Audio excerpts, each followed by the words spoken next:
Hai guys, kali ini saya masih bersama rombongan bapak-bapak dan ibu-ibu yang tergabung dalam Asosiasi Pensiunan Kota Bukit Tinggi atau Aspenda yang sedang berwisata religi ke Banda Aceh dan Sumatera Utara.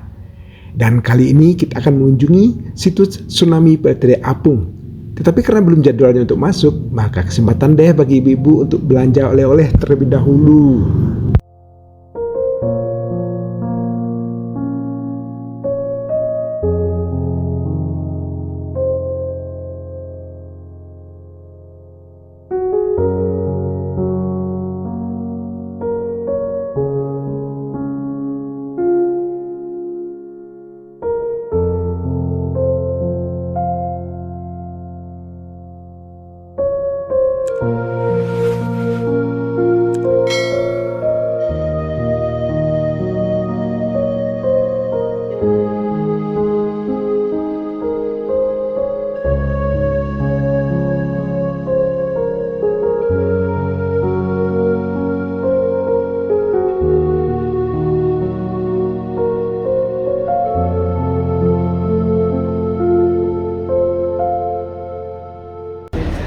Oke guys, assalamualaikum warahmatullahi wabarakatuh. Jumpa kembali dengan my channel Lukman Yudhistira. Ya, hari ini saya lagi berada di Museum PLTD Kapal Apung ya. Yang mari kita lihat apa saja yang ada di Museum PLTD Kapal Apung ini. Ya, ikuti saya terus ya guys, jangan di skip. Oke. Tsunami yang melanda Aceh pada tahun 2004 merupakan salah satu bencana alam yang masih sulit dilupakan oleh masyarakat Aceh karena memakan banyak korban. Peristiwa yang melanda pantai Aceh ini terjadi setelah gempa berkekuatan 9 skala Richter di Samudra India dan disebut sebagai gempa besar yang pernah terjadi dalam sejarah di dunia. Pembangkit listrik tenaga diesel atau PLTD Apung yang merupakan saksi bisu akan tsunami dahsyat yang telah menerjang Aceh.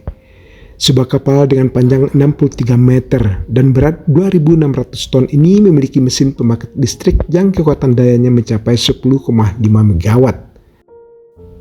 Ya, bagai menggunakan sihir, gelombang tsunami yang maha dahsyat mampu menyeret kapal PLTD Apung ini terseret hingga 3 km ke pusat kota Banda Aceh, di mana sebelumnya berada di laut, tepatnya di pelabuhan penyeberang Ulele. Hingga saat ini kapal beroperasi di desa Punge Blangcut, Banda Aceh. Oh ya guys, kisah ini tak sebatas menjadi simbol hebatnya gelombang tsunami, namun menjadi simbol bahaduri di tengah bencana yang tak terperikan. Setelah masa pemulihan akibat bencana tsunami, kapal yang semula berfungsi sebagai pembangkit listrik tidak dapat berfungsi sebagaimana mestinya. Kemudian pemerintah Aceh menyulap kapal tersebut menjadi Museum PLTD Apung sebagai tempat wisata pasca tsunami. Hal ini tentunya bertujuan agar generasi selanjutnya dapat menyaksikan efek dahsyat yang ditimbulkan oleh kejadian tersebut dan pengingat sejarah bencana yang pernah terjadi. Saat ini, bagian dalam kapal PLTD Apung ini difungsikan sebagai museum edukasi tentang mitigasi bencana yang diisi dengan berbagai informasi dalam berbentuk video, ilustrasi tentang proses terdamparnya kapal PLTD Apung. Tidak jarang situs ini juga menjadi lokasi filter bagi anak-anak sekolah untuk memperkenalkan edukasi tentang kebencanaan sejak dini, serta Gampong Punge Blangcut ditetapkan oleh Bapak Mawardi Nurdin selaku Wali Kota Banda Aceh sebagai Gampong Wisata.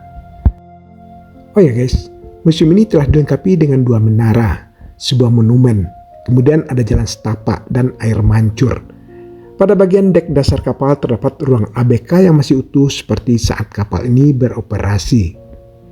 Dan hal yang paling unik dari kapal ini terdapat teropong besar di lantai atas kapal yang terdapat digunakan ketika pengunjung memasukkan koin Rp500. Melalui teropong tersebut, pengunjung dapat melihat seluruh kota Banda Aceh dengan sangat indah. Oh ya, Museum PLTD Apung ini dapat dikunjungi pukul 9 hingga pukul 17.30 waktu Indonesia Barat. Namun uniknya, lokasi wisata ini ditutup setiap pelaksanaan ibadah salat zuhur dan asar, agar pengunjung melaksanakan ibadah terlebih dahulu dan baru kemudian melanjutkan wisatanya. Adapun biaya untuk masuk ke dalam lingkungan museum ini adalah seikhlasnya saja guys, karena disediakan kotak amal di depan pintu masuk yang nantinya seluruh uang yang terkumpul diserahkan kepada pengelola Masjid Punge Blangcut untuk proses pembangunan masjid. Nah, bagaimana serunya menelusuri kapal PLTD apung ini? Yuk, tonton terus ya.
Oke guys, sampai di sini dulu jumpa kita pada video kali ini. Terima kasih telah menyaksikan perjalanan kami dari Asosiasi Pensiunan Pemerintah Daerah Kota Bukit Tinggi untuk naik museum kapal PLTB terapung 1. Oke, sampai jumpa. Wassalamualaikum warahmatullahi wabarakatuh.